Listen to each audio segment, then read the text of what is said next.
کسی نے ایک سوال کیا، کیا احادیث میں نماز کے مختلف طریقے آئے ہیں؟ اگر نہیں تو ساری امت صرف ایک طریقے پر متفق کیوں نہیں؟ تو دیکھیے میں ایک بات بتاؤں، نماز کے کچھ ایسے فکس ارکان ہیں جس میں کوئی تبدیلی کسی مسلک اور کسی اس کے اندر نہیں پایا جاتا، اس میں کوئی اختلاف نہیں. جیسے کہ تکبیر اولیٰ کا کہنا، قیام کا کرنا، رکوع کا کرنا، سجدوں کا کرنا، دوسری رکعت کے لیے اٹھتے ہیں تو پھر کھڑا ہونا، اس میں بھی وہی عمل ریپیٹ کرنا، 2 سے زیادہ رکعتیں ہوتی ہیں تو دوسری رکعت میں قاعدہ کرنا، اور اس کے بعد آخری رکعت کے اندر قاعدہ کر کے سلام پھیرنا. اس معاملے میں کسی کا کوئی اختلاف آپ کو نہیں ملے گا. ہوگی بات طے؟ کوئی اختلاف نہیں ملے گا کسی کا بھی کہ نہیں ہمارے نزدیک رکوع نہیں، ہمارے نزدیک سجدے نہیں، ہمارے نزدیک قیام نہیں، ہمارے نزدیک قاعدہ نہیں، کہیں نہیں ملیں گا آپ کو. ٹھیک، تو یہ بات تو فکس ہو گئی کہ نماز کی کچھ چیزیں ہیں جو بالکل فکس ہے، اس میں کوئی تبدیلی نہیں، کسی مسلک میں نہیں ہے. ٹھیک ہے، ایک بات ہو گئی. دوسرا، کچھ چیزیں اس کے اندر ایسی ہیں جس میں بہت ساری تبدیلیاں آ سکتی ہیں لیکن وہ اختلاف نہیں ہے، سب درست ہے. جیسے کہ نبی اکرم صلی اللہ علیہ وسلم نماز کے اندر سبحانک اللہم و بحمدک تبارک اسمک یہ شروعات میں پڑھتے، اللہ کی ثنا کرتے، اللہ کی تعریف کرتے. لیکن اس کے علاوہ نبی اکرم صلی اللہ علیہ وسلم سے کئی دعائیں ثابت ہیں، کئی دعائیں. کچھ دعائیں تو اتنی ہیں کہ 2 صفحات پہ عربی کے اندر ہے جو آپ صلی اللہ علیہ وسلم رات میں پڑھا کرتے تھے، فجر کے اندر آپ نے نماز سے پہلے پڑھا. تو کئی دعائیں ہیں، تو اس میں اختلاف نہیں ہے. وہ ایک نے ایک دعا لے لی، ایک نے ایک دعا لے لی، تو اختلاف نہیں ہے، وہ بھی صحیح ہے اور یہ بھی صحیح ہے. سمجھے آپ بات کو؟ یہ ہو گیا. کچھ ایسے اعمال ہیں جو خود نبی اکرم صلی اللہ علیہ وسلم نے ایک سے زیادہ کیے نماز کی حالت کے اندر. جیسے مثال کے طور پر نبی اکرم صلی اللہ علیہ وسلم سے قیام میں اور قیام کے بعد وطر کی نماز میں دعا ثابت ہے، تو یہ بھی اختلاف نہیں ہے. لیکن ایک مسلک نے لے لیا قیام کے اندر دعا کرنا، ایک مسلک نے لے لیا قیام کے بعد مطلب رکوع کے بعد کرنا. تو یہ دونوں درست ہیں، دونوں کو آپ کچھ نہیں کہہ سکتے، دونوں بھی نبی اکرم صلی اللہ علیہ وسلم کے بتائے گئے طریقے، یہ بھی درست ہیں. ہاں، کچھ اختلافات وہ ہے جو حدیثوں کے بنیاد پر آئے، اور یہ واقع میں طریقے نہیں، اختلاف ہے. مطلب اس میں مختلف ہے علماء کی اور محدثین کی رائے، جبکہ یہ ایک سے زائد طریقوں میں شامل نہیں ہوتے. جیسے کہ نماز میں ہاتھ کہاں باندھے، ٹھیک، اس تعلق سے بہت ساری روایتیں آتی ہیں، ٹھیک، جس میں سے سینے پر ہاتھ باندھنے، زرہ کو پکڑنے کا، ناف کے نیچے باندھتے ہوئے دیکھا گیا، اس طرح کی آتی ہے. اب یہاں جب آتا ہے تو یہ اختلاف ہے. تو اس معاملے میں ہمیں جو ہے جب اختلاف ہو جائے تو ہمیں جانا چاہیے علوم الحدیث کی طرف، اور پھر علماء کے اقوال دیکھنا چاہیے کہ حدیث تو ہے ٹھیک ہے کہ یہاں ایسا تھا، لیکن ایک حدیث میں آتا ہے کہ یہ روایت ضعیف ہے اور صحیح ہے، تو وہاں ہم کو اس کو چیک کرنا ہے. تو یہ اختلاف ہے. ٹھیک ہے، اس چیز کو ہم کو سمجھنا پڑے گا. کچھ باتیں ایسی جس میں اختلاف ہی نہیں ہے، جو ہم نے بنایا. اب یہ تو اختلاف تھا، اب ہے ہی نہیں. رفع دین کے تعلق سے کوئی اختلاف ہی نہیں. مطلب اللہ کے رسول صلی اللہ علیہ وسلم کے تعلق سے ایک آ رہا کہ آپ نے زیرہ کو پکڑا، بخاری کی روایت. مسند احمد کی روایت میں آپ سینے پہ ہاتھ باندھتے تھے. ابو داؤد کی روایت ہے حضرت علی نے دیکھا ناف کے نیچے باندھتے تھے. ناف کے نیچے والی ضعیف ہے، یہ صحیح ہے. تو یہ تو ہو گیا اختلاف، چونکہ دلیل کی بنیاد پہ اختلاف، لیکن صحیح اور ضعیف یہ تو صحیح ہے. ایک اختلاف جو ہم نے کریٹ کر دیا، جیسے رفع دین کے تعلق سے رفع دین نہیں کیا، اس کی کوئی دلیل ہی نہیں ہے، یہ کریٹڈ اختلاف کہ نہیں کرنا چاہیے. ٹھیک ہے، نہیں کرنا چاہیے، سوائے مطلب وہ کنڈیشن رفع دین منسوخ ہو گیا، لیکن پھر عیدین نے برابر کر رہے ہیں. پھر وطر کی نماز میں ایک بار برابر کر رہے ہیں جو نہیں بولتے ہیں. پھر ہر نماز سے پہلے تکبیر اولیٰ میں کیا کرتے ہیں؟ رفع دین تو ہوتا ہے نا، پھر کر رہے ہیں. تو بولنا چاہیے کہ تکبیر اولیٰ چھوڑ کر، وطر کی نماز چھوڑ کر، عیدین کی نماز چھوڑ کر رفع دین منسوخ ہے. تو منسوخ کی کوئی دلیل نہیں، لیکن ہمارے مسلک میں چونکہ نہیں ہے، اب ضد میں وہ بول رہا منسوخ ہو گیا. تو میں اس معاملے میں کہوں گا کہ ہم کیا کریں. اب جب اختلاف والا معاملہ نظر آ رہا ہے جہاں دلیل کی بنیاد پر ہے، اس کو ریڈ کریں، اس کو پڑھیں. پڑھنے کے بعد انشاءاللہ عزیز مسئلے کا حل نکل جائے گا. صحیح جو بات آ جائے وہ لے لیں آپ. ٹھیک ہے، ضعیف روایتیں چونکہ قابل عمل نہیں ہوتی ہیں.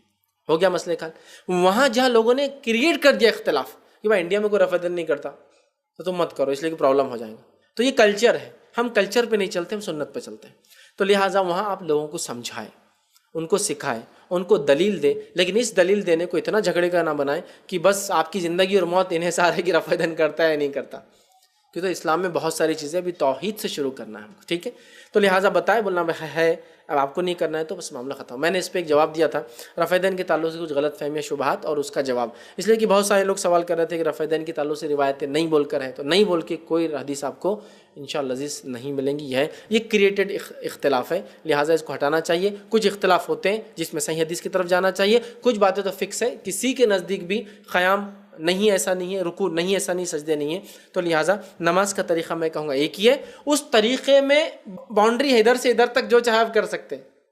سمجھ رہے آپ؟ مطلب حدود ہے کہ بھائی دعائیں یہ ساری کر سکتے ہیں آپ کو جو چاہے کرنے. جیسا ہندوستان میں ہم دیکھیں دعائیں معصورہ ہم لوگ پڑھتے ہیں، وہ جو قاعدے میں پڑھتے ہیں نا، قاعدے میں دعا پڑھتے ہیں نا، تحیات کے بعد دعائیں معصورہ پڑھتے ہیں.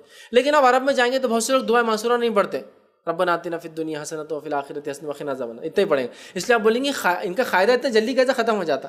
درود پڑھتے، سلام پڑھتے، مطلب درود و سلام کرتے، مطلب پہلے تحیات پڑھتے، اس کے بعد درود ابراہیم پڑھتے اور ربنا آتنا فی الدنیا حسنۃ وفی سلام.